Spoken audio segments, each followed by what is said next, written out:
하나님이 미리 아신 자들을 또한 그 아들의 형상을 본받게 하기 위하여 미리 정하셨으니 이는 그로 많은 형제 중에서 맏아들이 되게 하려 하심이니라. 또 미리 정하신 그들을 또한 부르시고 부르신 그들을 또한 의롭다 하시고 의롭다 하신 그들을 또한 영화롭게 하셨느니라. 아멘. 예, 오늘은 우리 교회 생일입니다. 생일이 되면 축하를 합니다. 탄생은 축하할 일이기 때문에 그렇죠. 그러나 동시에 생일 그러면 우리 탄생에 대한 책임도 생각을 해봐야 됩니다. 제 나이가 이제 50대 중반이 다 돼갑니다. 근데 제가 50 딱 생일 될 때 생일을 딱 맞으면서 부담이 막 생기는 거예요. 야, 이제 50, 그러니까 뭐 연세 많으신 분들 죄송합니다만은 50이 딱 되니까 옛날에 제가 생각했던 어른들이 생각하면서 50 나이가 많은 건데 이 나이가 됐는데 이제 내가 그 나이만큼의 어떤 성숙해진 존재가 됐나, 이제는 나이값을 이제는 할 그만한 나이가 된 것 같은데 그만큼 됐나, 그러니까 너무 좀 초라해 보이더라고요. 또 하나 생각한 것들은 어떤 것이냐면 이제는 분명히 내가 살아온 날보다는 이제 하나님 앞에 갈 날이 훨씬 더 짧을 건데 내가 제대로 하나님 앞에 갈 준비를 하고 있는가.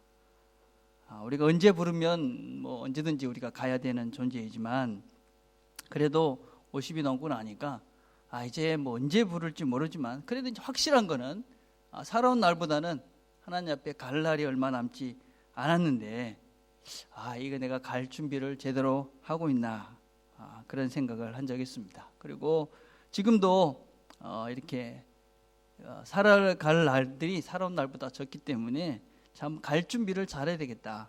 어쨌든 하나님 앞에 섰을 때 참 부끄럽지 않아야 되는데 그런 마음을 가지고 생일을 맞이하는 날들이 많습니다. 저는 교회도 마찬가지라고 생각합니다. 우리 교회가 이제 22주년 이렇게 됐습니다. 교회도 사실은 탄생은 기쁜 것입니다. 동시에 교회가 교회 역할을 잘하고 있는가, 우리 교회가 하나님 앞에서 이 모습이 어떤 모습인가, 우리 자신을 또 돌아보는 것도 대단히 중요하다고 생각을 합니다. 우리는 어떻게 살아왔는가, 또 어디를 향해서 가고 있는가, 우리 자신들이 한 번쯤은 교회 생활을 돌아보는 그런 시간이 되었으면 좋겠고, 또 우리가 지금 어디를 가고 있는가 하는 우리의 현주소도 정확하게 진단을 해볼 필요가 있다, 이렇게 생각을 합니다.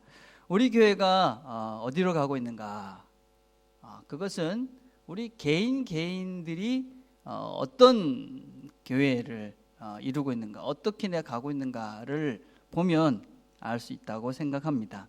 왜냐하면 교회는 이런 그 건물이 아니라 바로 우리들 자신 한 명 한 명이 다 교회이기 때문에 내가 어떤 존재로 또 어떻게 이 신앙의 길을 걸어가고 있는가, 이것을 우리가 돌아본다면 내가 바른 그 길을 걸어가고 있다, 그러면 우리 교회가 바른 교회를 향해서 가고 있는 것입니다. 바르게 가고 있는 것입니다.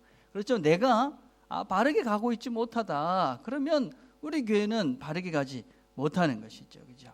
그래서 우리가 어디를 향해서 우리가 가고 있는가 하는 것이 바로 우리 교회가 바르게 가고 있는가 아니면 바르게 가지 못하고 있는가 하는 것을 분별할 수 있는 기준이다라고 할 수 있습니다. 여러분, 교회를 왜 다니십니까?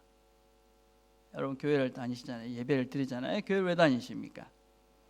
교회를 왜 다녀요? 예수 믿으러 다니지. 예, 맞습니다. 여러분, 예수는 왜 믿습니까? 예수를 왜 믿느냐? 예수 믿으면 예수 믿고 천국 가려고 예수 믿죠. 예, 뭐 이 정도 대답하시는 것은 아주 좋은 대답을 잘 하신 겁니다. 그렇지만 예수를 믿는다라는 것을 아주 단순화시킨 것이지요. 그리고 미래적인 측면만 이야기한 것이지요. 우리가 예수님이 이 땅에 오셔서 우리의 죄를 다 사해 주셨고, 그래서 우리가 예수를 믿으면 천국 간다, 죄를 사하고, 그래서 어떤 면에서는 예수를 믿는다는 것은 이렇게 죽음 이후에 삶에 대해서만 이야기를 하는 것 같은 경향들이 있습니다. 물론 틀린 말이 아닙니다. 그리고 아주 중요한 것이지요. 그러면 이 땅에서 우리의 삶은 무슨 의미가 있습니까?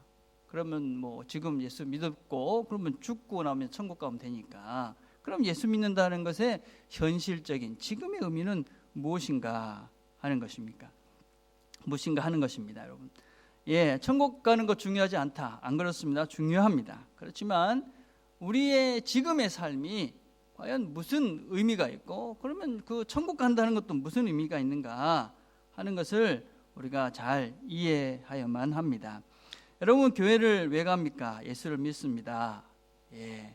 그러면 예수 믿는 건 무엇입니까? 그러면 우리가 성경적 답은 이런 것입니다. 예수를 믿고 예수를 닮아가는 사람이 되어서 하나님의 온전한 아들이 되는 삶을 살기 위해서입니다. 이렇게 정의하는 것이 예수를 믿는 것의 전체적인 바른 의미입니다. 이 삶은 지금부터 영원까지의 삶을 이야기합니다. 이 표현이 바로 오늘 우리가 읽은 이 로마서 8장 29절과 30절에 있는 말씀입니다. 로마서는 성경 중에 성경이다. 또 성경 중에 8장은 성경의 이 반지를 비유한 반지의 알과 같은 부분이다. 그 알 중에서도 가장 빛나는 자리가 어디냐? 바로 8장 29절과 3절이다. 그렇게 이야기합니다. 그래서 성경의 가장 핵심적인 내용 중에 하나가 뭐냐? 바로 오늘 우리가 읽었던 8장 29절과 30절입니다. 하나님이 미리 아신 자들을 또한 그 아들의 형상을 본받게 하기 위하여 미리 정하셨으니 이는 그로 많은 형제 중에서 맏아들이 되게 하려 하심이라. 또 미리 정하신 그들을 또한 부르시고 부르신 그들을 또한 의롭게 하시고 의롭다 하신 그들을 또한 영화롭게 하셨느니라. 하나님께서 우리를 미리 선택을 하셨습니다. 그리고 그들을 부르셨습니다. 그리고 그들을 영화롭게, 의롭게 하시고 또 그들을 영화롭게 하셨다. 그래서 하나님 우리를 아시고 부르시고 의롭게 하시고 영화롭게 하시고, 이 모든 과정이 무엇이냐면 구원입니다. 이게 우리가 믿는다는 것의 시작부터 끝이다라고 할 수 있습니다. 그런데 그 과정 중에 그렇게 하신 이유가 뭐냐? 그 뭐냐면 예수를 닮게 하기 위해서입니다. 예수를 닮게 하기 위해서. 예. 예수를 닮아가는 것, 그것을 위해서 하나님이 우리를 부르신 것이고, 예수를 온전히 닮아가는 과정 가운데 우리가 하나님 앞에 설 때 온전한 예수의 형상을 가지고 하나님 앞에 서는 것입니다. 그래서 우리가 예수를 믿는다라는 말과 예수를 닮는다라는 말은 똑같은 것입니다. 나는 예수는 믿는데 예수는 안 닮고 싶어. 여러분, 그것은 안 믿는 것입니다. 여러분. 그것은 예수님을 믿는다는 것을 모르는 것입니다. 예수를 믿는다는 것은 바로 우리가 예수를 닮아가겠다라는 말과 똑같은 의미입니다. 자, 근데 예수를 닮는 것 어떻습니까? 어렵지요. 쉽지가 않습니다, 여러분. 달라스 윌라드는 분이 아주 재밌는 이야기를 했습니다. 만약에 교회에서 우리가 예수 닮는 세미나 이런 걸 하는데 그 내용이 뭐냐? 첫 번째, 상대방이 오른뺨 때릴 때 왼뺨 대는 법. 두 번째, 누가 나한테 침 뱉을 때 웃어 넘기는 법. 세 번째, 겉옷을 달라고 할 때 속옷까지 주는 법. 원수를 끝까지 사랑하는 법. 과연 교회에서 이런 세미나를 한다 그랬을 때 성도들이 얼마나 그래 배워야지 할까? 어떻습니까, 여러분? 우리가 예수를 닮겠다, 예수를 믿는다 그렇게 하는데 사실은 이 예수를 정말 닮고 싶은가 하는 것입니다. 예수를 믿는데 우리가 예수를 믿는다고 이야기를 하면서도 여전히 내 욕심과 내 이익과 내 야망과 이런 세상에서 뭔가를 얻을 수 있는 그것을 얻기 위해서 예수를 믿는다. 그러면 우리는 예수를 지금 제대로 안 믿고 있는 것입니다. 모르는 것이지. 예수를 믿는다는 것은 존재가 새로워지는 것입니다. 트랜스포메이션이라고 그러죠. 존재가 달라지는 것입니다. 존재가. 바라고 소망하고 기대하고 살아가는 모든 것들이 달라지는 것. 이게 예수를 닮아가는 것입니다. 여러분, 마가복음을 보면 참 재미있는 구조가 있습니다. 마가복음 8장부터 우리가 10장까지의 내용을 이렇게 쭉 살펴보면 8장을 시작하면서 예수님께서 제자들에게 물어봅니다. 너희들은 내가 누구라고 생각하냐 이렇게 물어보니까 제자들이 뭐라고 대답합니까? 특별히 베드로가 주는 그리스도십니다. 주는 하나님의 아들입니다. 그런 엄청난 고백을 합니다. 그 얘기를 하고 나니까 예수님께서 자신의 고난과 죽음과 부활에 대해서 가르치기 시작합니다. 이 이야기가 8장에도 나오고 9장에도 나오고 10장에도 나옵니다. 예수님께서 계속적으로 내가 죽을 거다, 내가 고난을 받을 거다, 뭐 그런 얘기를 합니다.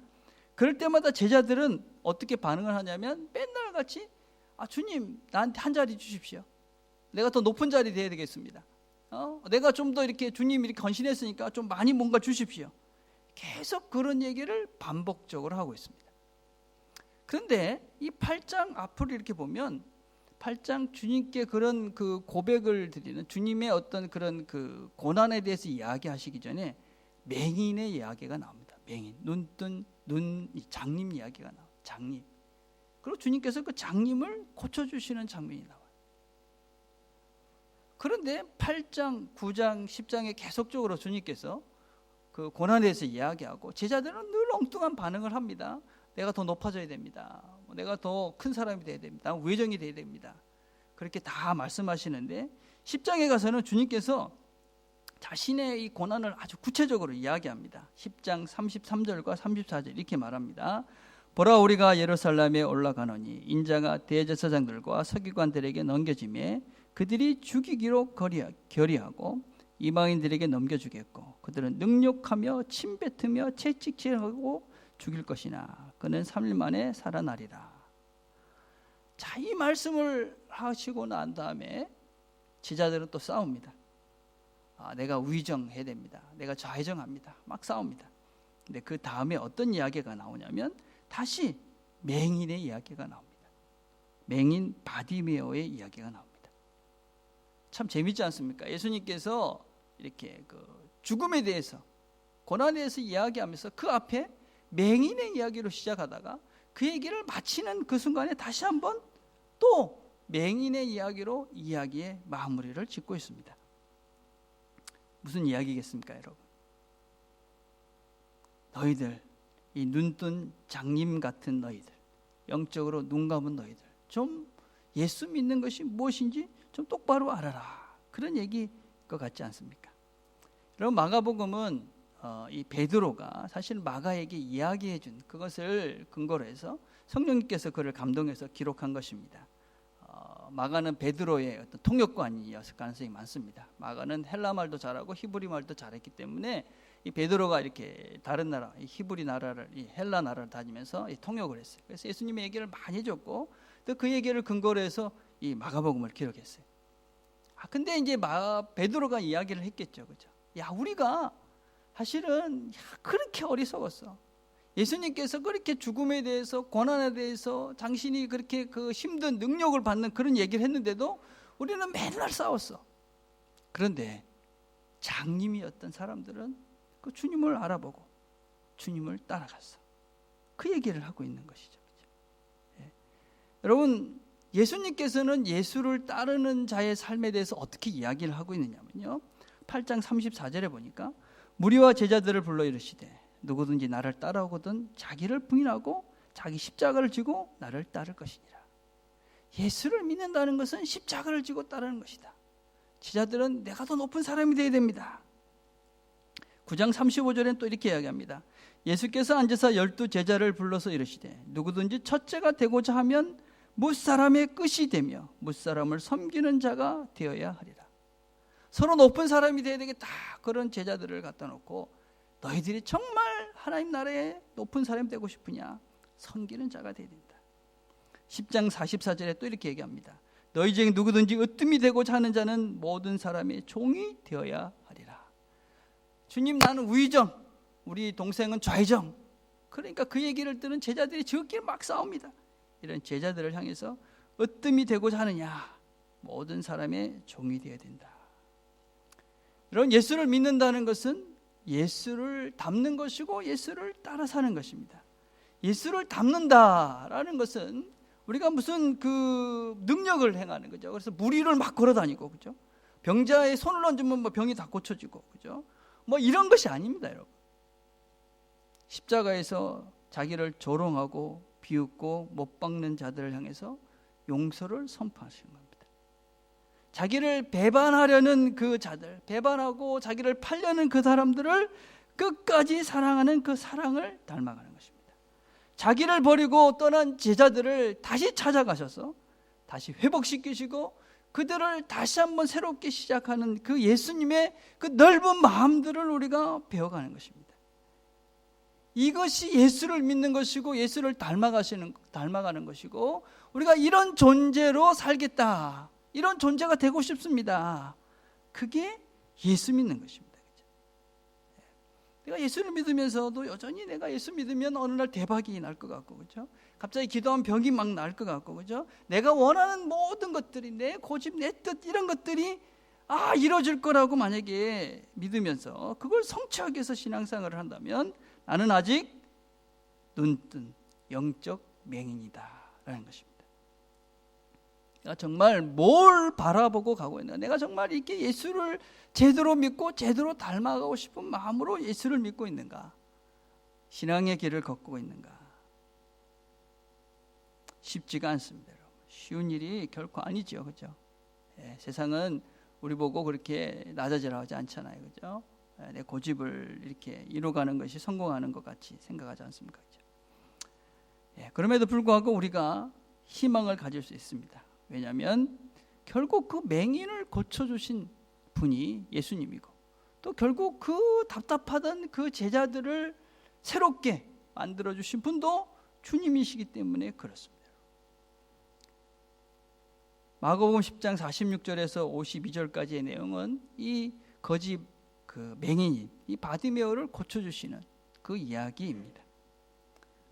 이 거지가 나사렛 예수다라는 말 듣고 소리를 지릅니다. 나를 불쌍히 여겨 주십시오. 사람들이 꾸짖습니다. 조용히 해, 시끄러워. 그러니까 더 소리를 지릅니다. 그러니까 주님께서 그를 부릅니다. 그럼 물어봅니다. 무엇을 원하느냐? 내게 무엇을 하여 주기를 원하느냐? 그러니까 선생님이여 보기를 원합니다. 그러니까 내 믿음이 너를 구원하였다.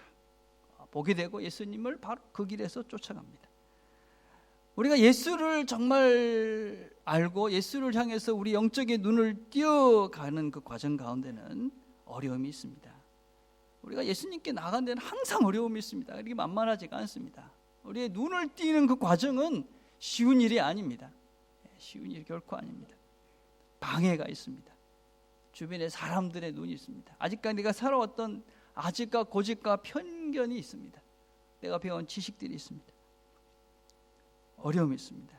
그러나 정말 내가 눈을 뜨기를 원하면, 그 간절한 소원이 있으면 그 방해를 이길 수가 있습니다. 그리고 주님이 그 간절한 마음을 아시고 부르십니다. 그때 우리가 반응하면 됩니다. 그때 주님께서 우리에게 물으실 것입니다. 내가 뭘 하기를 원하느냐? 그럼 주님께서 우리의 눈을 뜨이게 하시는 것이죠. 여러분, 우리가 주님께서 우리를 부르신 이유가 뭐냐 하는 것을 우리가 잘 기억하셔야 됩니다. 주님께서 우리를 부르신 이유, 다시 한번 오늘 본문으로 가봅시다. 8장 29절에 이렇게 말합니다. 하나님이 미리 아신 자들을 또한 그 아들의 형상을 본받게 하기 위하여 미리 정하셨다. 우리를 부르신 이유가 다른 것이 아닙니다, 여러분. 우리가 그 아들 예수 그리스도의 형상을 본받게 하기 위해서 우리를 불렀다는 것입니다. 자, 그런데 그게 어렵지 않습니까? 참 힘들지 않습니까? 우리가 예수님을 닮아가고 싶은데 마음 한 곳에서는 그래 되겠나? 그죠? 힘듭니다. 그래서 주님께서 우리에게 우리를 도우실 분을 보내주셨다. 누굽니까? 8장 26절에 이렇게 말합니다. 이와 같이 성령도 우리의 연약함을 도우신다. 그 성령님을 보내주신 것입니다. 여러분, 성령님은 다른 것이 아닙니다. 우리가 예수님을 닮아가고자, 그죠? 우리가 예수님을 정말 예수님을 향해 영적인 눈을 뜨고자 하는 이 간절한 소망함을 갖고 있는 우리를 도우셔서 우리가 이 성령님의 인도하심을 따라서 예수를 닮아가도록 우리를 인도해 가시는 분이 바로 성령님입니다, 여러분. 성령은 특별한 분이 아닙니다, 여러분. 바로 우리가 예수를 닮게 하는데 우리를 도우시는 분, 그분이 성령님이죠. 여러분 주보를 한번 보십시오. 주보에 보면 영적 성장의 황금 삼각형 이런 것이 되어 있습니다. 예. 자, 우리 마음속에 이 그리스도의 마음이 있는 것입니다. 빌립보서 2장 13절에 여러분 보시면 뭐라고 되어 있습니까? 우리 마음속에 주님께서 너희 안에 행하시는 이는 하나님이시니 자기의 기쁘신 뜻을 위하여 너에게 소원을 두고 행하게 하신다. 근데 여러분 이 소원 두는 게 뭐냐? 우리가 잘못하면 내가 원하는 것이 하나님이 원하는 뭐 이런 거 아닙니다. 여러분 그 앞에 12절에 보면 구원을 이루어가기 위한 소원입니다. 구원, 내가 구원받기를 원한다. 정말 하나님을 알기를 원한다. 그런 마음을 우리에게 두신다는 것입니다. 예, 하나님께서 그 마음을 우리에게 두셨어요. 여러분들이 이 자리에 있다는 것은 내가 정말 하나님을 잘 믿고 싶어, 잘 알고 싶어, 그래서 예수님을 닮아가고 싶어, 그 마음이 있는 것입니다. 그런 사람들은 그 마음에 무엇이 있는 것이냐? 성령이 있는 것입니다. 성령. 예. 성령이 있는 것이죠. 그래서 성령님이 우리 안에 계시면서 우리에게 예수님을 닮고 싶은 마음을 우리에게 부어주시는 것입니다. 그 성령님께서 역사하시면서 우리의 이 삶들 속에서 그 예수를 닮아가라고 우리를 권고하시고 인도해 가시는 것이죠. 그래서 우리 안에 성령님께서 역사하십니다. 자, 근데 성령님께서 그냥 가만히 있는데 우리를 예수를 닮게 하냐? 그런 것이 아닙니다. 어떠냐면 우리 일상생활 속에 시험이 있습니다. 시험. 예, 야고보서 1장 2절과 4절 뭐라고 얘기합니까? 내 형제들아 너희가 여러 가지 시험을 당하거든 온전히 기쁘게 여기라. 이는 너희의 미련의 시련이 인내를 만들어내는 줄 너희가 압니다. 자, 우리가 이 삶에 있어서 살면서 시험이 있다는 것입니다. 우리가 예수를 닮고 싶은 간절한 마음이 있는데 그것을 자꾸 이렇게 힘들게 하는 시험도 있고 유혹도 있고, 그렇죠? 또 하나님께서 우리에게 주신 시험들이 있어요. 내가 더 예수를 잘 닮아가게 훈련하기 위해서. 그렇죠? 시험이 만만치 않죠. 그렇죠? 예, 이 시험이 만만치 않습니다. 이 시험의 대상이 어디에나 누구에게나 어디에서나 있기 때문에 힘들어요. 그렇죠? 시험의 대상이 누가 됩니까? 아내가 되기도 하고 남편이 되기도 하고, 그렇죠? 아들이 되기도 하고 뭐 부모가 되기도 하고 같은 교회 뭐 성도들이 되기도 하고 뭐 목사가 되기도 하고 뭐 그렇지 않습니까? 그렇죠? 어디서나 다 시험이 있습니다. 여러분 집에서도 일터에서도 학교에서도 교회에서도 시험이 있잖아요. 언제든지 시험이 있습니다. 여러분 언제든지 기도할 때도 시험이 있습니다. 그렇죠? 예, 일할 때도 시험이 있고 밥할 때도 시험이 있고 예배할 때도 시험이 있고 이 시험이 늘 있는 것입니다. 우리에게 이 시험. 이 시험을 어떻게 해야 합니까? 성령님께서 도우시는 것입니다. 그래서 이 시험을 이기고 우리가 이 시험을 이기고 이 성숙해지는 것입니다. 시험을 이기면서 우리가 강해지는 것입니다. 시험을 넘어가면서 우리가 건강한 영적인 성숙을 이뤄가는 것입니다. 어려움을 극복해 가면서, 그렇죠? 우리가 성숙하지 않습니까? 예. 그래서 여러분들 시험을 당할 때, 어떤 어려움이 생길 때, 문제가 생길 때, 이거 하나님께서 나를 더 성숙하시기 위해서 나한테 주는 거구나. 그리고 그거를 기쁘게 받아들이는 것입니다. 그럼 거기에 인내가 생기고, 그렇죠? 그래서 우리가 주님을 더 닮아가는 모습이 우리 삶 속에 자연스럽게 생기는 것입니다. 그 문제가 생기고 시험이 생기면 여러분, 이 문제를 하나님이 또 내가 이길만 하니까 준 것입니다. 아주 힘든 고통 속에 있는 분들도 계십니다. 그래도 걱정하지 마시길 바랍니다. 성령님께서 도우시고 내가 이길만 하기 때문에 또 주님께서 주신 것입니다. 정말 안타까운 것은 무엇이냐면 이런 힘든 시간을 보내는데, 고통의 시간을 보내는데, 어려운 시간을 보내는데 아무런 성장이 없는 것입니다. 그냥 고통으로 끝나는 것이죠. 고통 그 자체로만 보내고 있다면 이건 가장 어리석은 시간 낭비인 것이죠. 그래서 우리가 어려운 문제, 시험이 왔을 때 그걸 통해서 하나님께서 또 이를 통해서 나를 성숙시키는구나, 내가 더 잘하게 하는구나, 나를 건강하게 하는구나, 나를 예수를 닮게 하는구나. 그리고 성령님의 도우심을 구하면서 그것을 넘어가면 내가 이제 더 하나님 앞에, 그죠? 더 한 걸음 나아가는 것이죠. 하나님 앞에 섰을 때 괜찮은 존재로 내가 나아가는 것이죠. 그죠? 이게 이제 두 번째 우리가 생각해야 돼요. 성숙의 두 번째 요소죠. 세 번째 요소는 뭡니까? 경건 훈련입니다. 경건 훈련. 디모데전서 4장 7절과 8절에 보면 망령되고 허탄한 신화를 버리고 경건에 이르도록 내 자신을 연단하라. 육체의 연단은 약간의 유익이 있으나 경건은 범사에 유익하니 금생과 내 생에 약속이 있느니라. 우리가 훈련을 받는 것입니다. 경건의 훈련, 그죠? 새벽 기도를 하시고 또 말씀을 성경 공부를 하고, 그죠? 기도를 하고, 이런 거 왜 하는 거냐? 이게 이제 훈련을 해서 우리가 건강해지는 것이죠. 이런 것입니다, 여러분.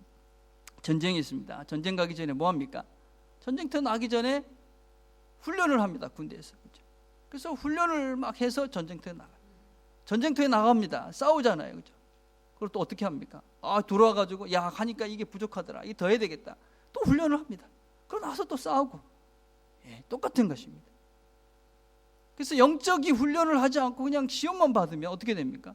그냥 힘이 없어가지고 나중에 쓰러지는 것입니다. 그래서 여러분들이 세상 가운데 시험을 받습니다. 그러면 싸우다가 다시 본대에 와서 훈련을 받아야 돼요. 말씀의 훈련을 받고 기도의 훈련을 받고 금식하고, 그죠? 독거하면서 훈련을 하는 겁니다. 그래서 내가 건강해져서 다시 나가서 싸우는 것입니다.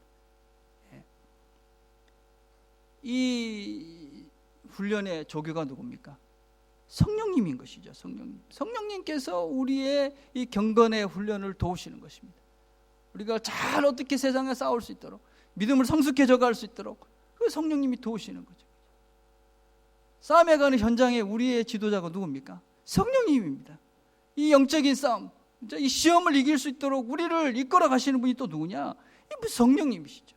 그래서 우리는 성령을 의지하고 그분의 지도를 받으면서 우리가 이 싸움을 해가는 것입니다. 자, 그렇게 우리를 예수를 닮는 존재로 만들어가는 것이죠. 우리가 지금 그 길을 걸어가고 있는 것입니다. 그 길을. 우리 각자가 이 길을 이렇게 잘 걸어가고 있다. 그러면 우리 교회는 바른 길을 가고 있는 것이고 정말 좋은 교회인 것이죠. 무엇을 하는 것이 중요한 것이 아니라 정말 우리가 어떤 존재가 되어지는 것입니다. 물론 우리가 뭘 해야 됩니다. 선교도 해야 되고 전도도 해야 되고 다 하는 것입니다. 여러분, 다 해야 됩니다. 아주 중요한 것입니다. 근데 그런 걸 하면서 그것과 동시에 우리가 기억해야 될 게 뭐냐면 예수의 마음을 기억하는 것입니다. 여러분, 캄보디아 우리가 갑니다. 가서 그 가난한 사람들을 보면서 불쌍히 여기는 것이죠. 그 사람들 보면서 불쌍히 여기면서 동시에 어떤 마음을 배우는 것이냐? 주님께서 우리의 이런 모습을, 이런 나의 모습을 불쌍히 여겨주셨구나. 그리고 주님의 마음을 담고 또 내 마음속에 드는 그 불쌍한 마음을 가지고 주님도 이렇게 나를 불쌍히 여기셨구나. 그 주님을 배우는 것입니다. 그래서 내가 주님을 닮아가는 것이지. 이게 우리가 예수 믿는, 이제 우리가 하는 모든 것들인 것입니다. 봉사하는 것도 마찬가지입니다. 여러분, 일하시면서 뭐 힘들고 뭐 짜증날 때도 있죠, 그죠? 그렇지만 주님께서 우리를 섬길 때 얼마나 주님이 마음이 상하셨을까, 불편하셨을까. 그리고 주님 마음을 다시 한번 생각하면서 주님을 닮아가는 것이죠. 이게 예수 믿는 것입니다. 이게 교회를 다니는 궁극적인 목적인 것이죠. 이런 길을 가는 사람들이 영생에 대한, 영원한 생명에 대한 확신들이 생깁니다. 고린도후서 3장 18절, 이 말씀은 우리가 오늘 읽었던 로마서 8장 29절과 30절에 있는 내용 또 다른 표현이다, 그렇게 이야기합니다. 고린도서 3장 18절 이렇게 말합니다. 우리가 다 수건을 벗은 얼굴로 거울을 보는 것 같이 주의 영광을 보매 그와 같은 형상으로 변화하여 영광에서 영광에 이르니 곧 주의 영으로 말미암이니라. 여러분, 우리가 이 하나님 나라를 어떻게 볼 수 있느냐? 하나님 나라, 이 하나님의 영광을 어떻게 볼 수 있느냐?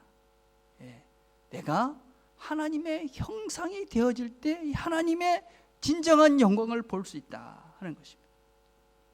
내가 왜 예수를 믿는데도 뭐 이렇게 뭔가 영혼에 대한, 그죠? 또 삶에 대한 정말 진정한 즐거움에 대한 이런 확신들이, 이런 영광을 못 경험하는가?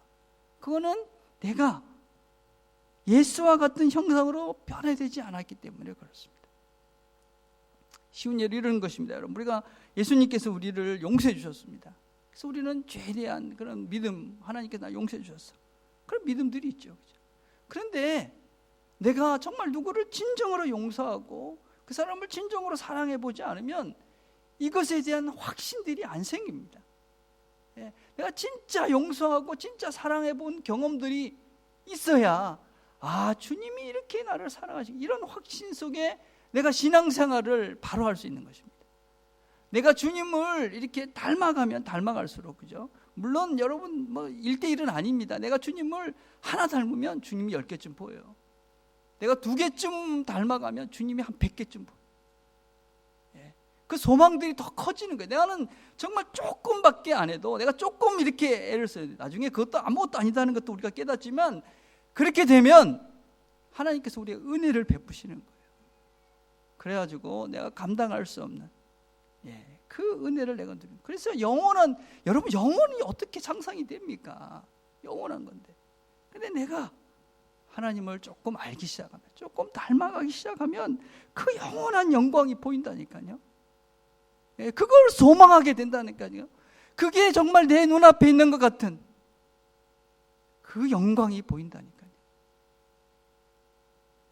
예수를 닮아야 누릴 수 있는 것이죠. 예수를 닮아야. 정말 내가 이 땅의 소망이 아닌 하나님 나라에 대한 그 소망, 그 예수를 정말 담고 싶은 간절한 소망이 들면 그 영원한 영광이 보이기 시작한다니까요. 여러분, 그 일을 성령님이 도우시는 것입니다. 그래서 우리가 성령을 자꾸 강조하는 건 다른 것 아닙니다. 여러분, 성령 믿고 무슨 특별한 은사, 이게 아니라 내가 힘들어요. 여러분, 예수 믿는 거, 예수 믿고 예수님 닮아가는 거 만만한 일이 하지 않습니까? 여러분, 참 내가 자존심 한번 어기는 것도 얼마나 힘들고, 그죠? 이게 쉽지 않은 일입니다, 여러분. 그래서 성령을 의지하는 겁니다. 성령님이 도우시지 않으면 우리의 발걸음들이 쉽게 움직이지 않습니다. 우리가 그래 굽혀지지 않는 것이지. 이게 우리가 정말 주님을 닮아감으로 누리는, 주님을 닮기 때문에 누릴 수 있는 하나님의 영광이죠.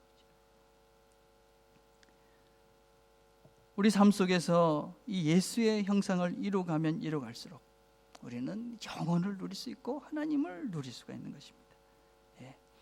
그러면 우리가 이 땅을 살지만 소망을 여기 두는 것이 아니라 영원한 나라의 소망을 두고 우리가 그거를 기대하면서, 우리가 비록 나이가 들어가면서 그렇죠, 더 죽음에 가까운 시간들이 되어져 가지만 그 때문에 우리가 주눅들고 낙심하고 낙담하는 것이 아니라 그날에 대한 소망이 더 분명해지고 그날에 대한 기대가 더 커지고, 그래서 그 나라를 소망하면서 우리의 시간들을, 우리의 이 걸음들을 걸어가는 것이지. 교회는 바로 이 걸음들을 걸어가는 것이다 할 수 있습니다. 우리 교회가 22년 동안에 여러 가지 일들이 많았고 지금까지 존재하고 있습니다. 우리 교회를 통해서 예수님을 많이 닮은 사람들이 나왔다고 믿고, 또 우리는 또 그 일들을 해가고 있는 것이죠. 우리 교회가 예수님을 많이 닮은 사람들이 많이 되면 그 자연스럽게 열매가 나오는 것이죠. 그 열매가 우리에게 나눠지고 주변에 나눠지면 그게 세상을 아름답고 풍요롭게 만들어가는 것이다 라고 할 수 있지요. 눈먼 바디메오에게 주님이 물으셨습니다. 너는 내가 무엇을 해주기를 원하느냐? 여러분에게 그렇게 물으시면 여러분 무엇라고 대답하시고 싶습니까? 기도하겠습니다.